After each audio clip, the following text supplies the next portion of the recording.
You want to learn to fly. That is very exciting. There are a few things you need to know before you start those flight lessons. Number one, what is your goal? Is this going to be a hobby or a career? That will help you determine what type of flight training school you need to attend. There are two specific types of schools, either Part 61 or Part 141. A Part 141 school is something like a college university where you actually get a degree, an aviation degree from that school. Part 61 is a flight training school, maybe at your local airport or a local instructor. Either route gets you to your ratings. There are people that choose the Part 61 type program if they already have a college degree and don't want to go back through college. It is a common route for ratings. They will get you to your private pilot rating and beyond if that's what you choose to do. The second thing you want to do is sit down and plan and figure out what your budget is, what your time constraints are, if you can actually really be consistent with your flight lessons. Consistency is key. If you are attending a Part 141 school, you will have a very regimented schedule that you will need to follow. If you choose a Part 61 school, it's a lot more flexible with your schedule. However, you do need to stay consistent and have regular lessons. If you can't be consistent, you'll find that you're using your time to review a previous lesson when you really want to be moving forward and learning something new. The time that you'll need to spend on flight training consists of ground training and ground lessons with your instructor, book reading, studying the actual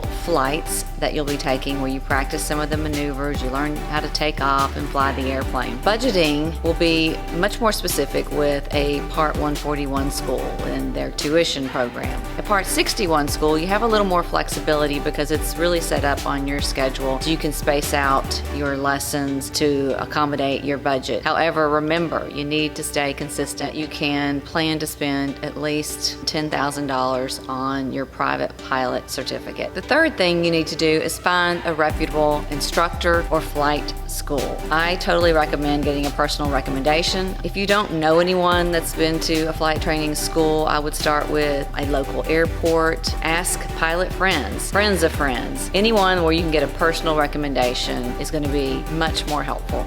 The fourth thing that I think is important, what you need to know when looking for a flight school. Find out what curriculum they use. Go ahead and order it. Start preparing for your first lesson even before that lesson. Find out if the instructor has plenty of availability. You don't want a school that has 50 students using one airplane. You don't want an instructor that has 50 students. It's going to be really hard to find time for the airplane and the instructor if there are too many people, individuals trying to use the same airplane or instructor. Now that you've done a little homework and planning, you are ready for your flight training. And a few words of wisdom I want to offer. It's going to be very overwhelming at first.